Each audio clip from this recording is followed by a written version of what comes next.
You look back at school and just think there's some things that school just didn't prepare you for, like at all. I do too. So in this video we're going to go through 12 life-changing skills which you should learn, how you can apply them to your own life, and which ones are most valuable. In my view, this is really the most important one for a few reasons. First is the unfair advantage. This comes from the book The Unfair Advantage, and the main premise of the book is that everyone has something which they are more adept at, that they are more experienced in, that they are more knowledgeable about, and the key thing really is finding what that key advantage is and leveraging it as much as you possibly can. Even now, he presses his advantage. It's a book that I would really recommend. They dive into some particular stories about entrepreneurs and how they've been able to leverage their unfair advantage. The next is how to negotiate. It's easy to think of negotiations as being high-powered lawyers and CEOs and world leaders, but the truth is negotiation is something that you run into in everyday life and you might not even realise it.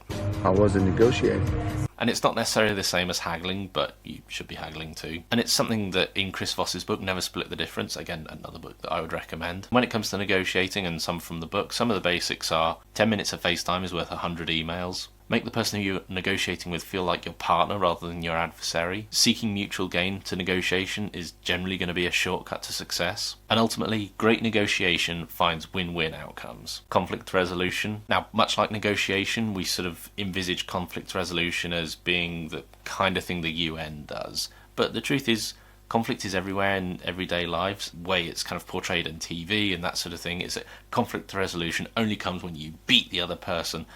And there's plenty of evidence to suggest that actually that's not the best way to get resolution to conflict. Here are just a couple of the reasons why conflict resolution is so important.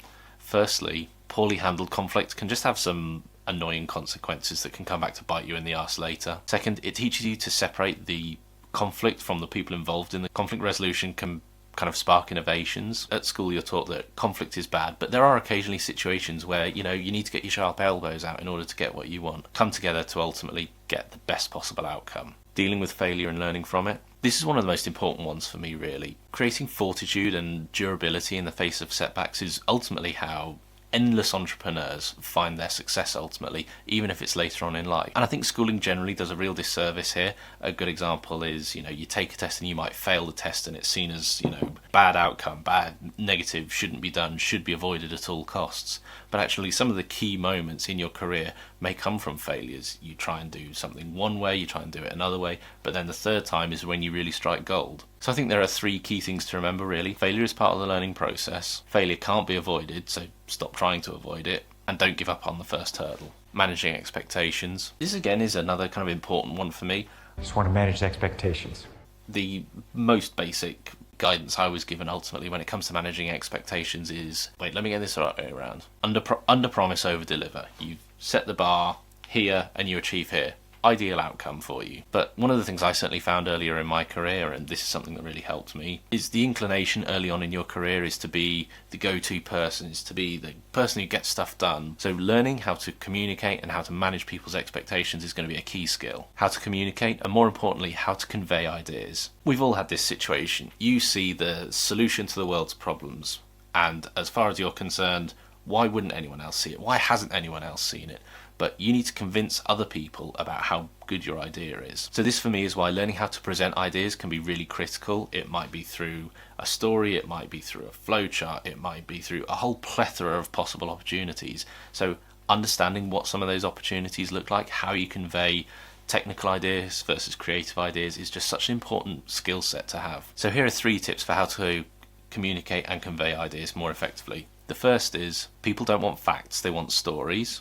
The second is, don't use complicated language, keep it as simple as you can and really boil it down to its sort of first order principles. And the third thing is, demonstrate as clearly as possible why your idea solves the audience's problem. Self-awareness and emotional intelligence. In my view, teaching kids how to process their emotions, to understand what they're going through, is one of the key things that you need to be teaching kids. And this isn't all airy-fairy, drippy-hippie stuff. Consistent studies have shown over and over again that emotional intelligence is really one of the key attributes to a successful career. Then you can lead that to better academic outcomes, and this basically just gets extended when you go out into the professional world as well. Persistence and resilience. Now, this might sound like a repeat of the failure thing, but it's slightly different for me. Now, let's start with the problem. The problem with school ultimately is that for the most part you get a one-shot opportunity to do a test. You submit the essay, you do the test. Kind of life isn't necessarily like that. If you hand in something to your boss, it might be it goes through a few different drafts,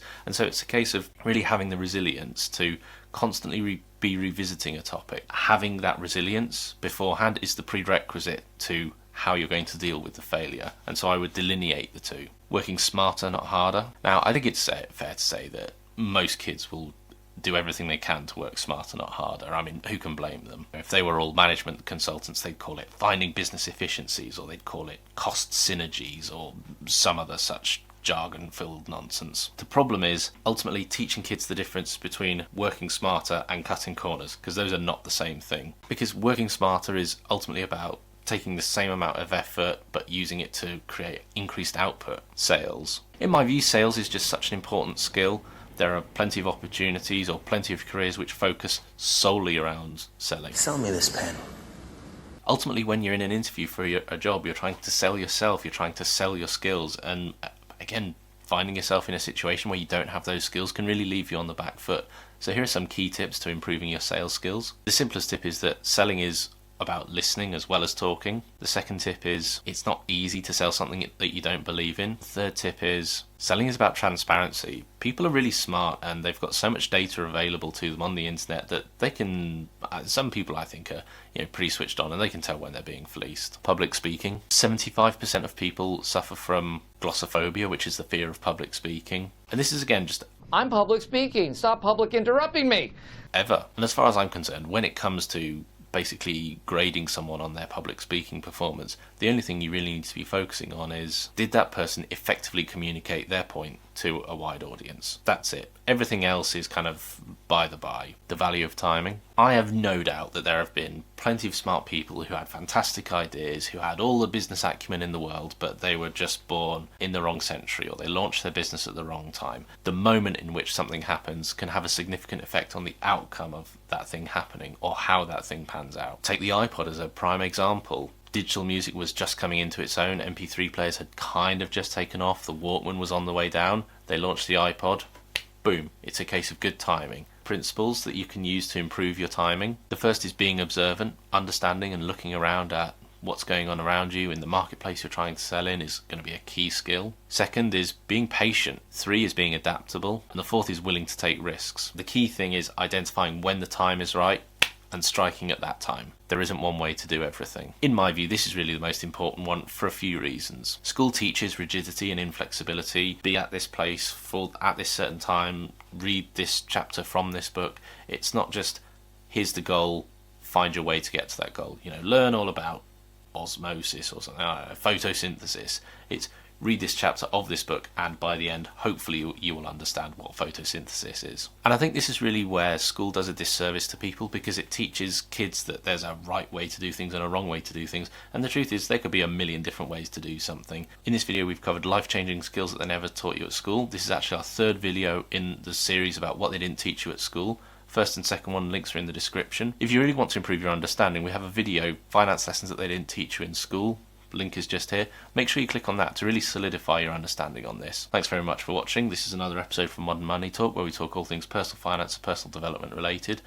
If you think we've missed something, comment down below. And if you've enjoyed this video, please like and subscribe. Peace.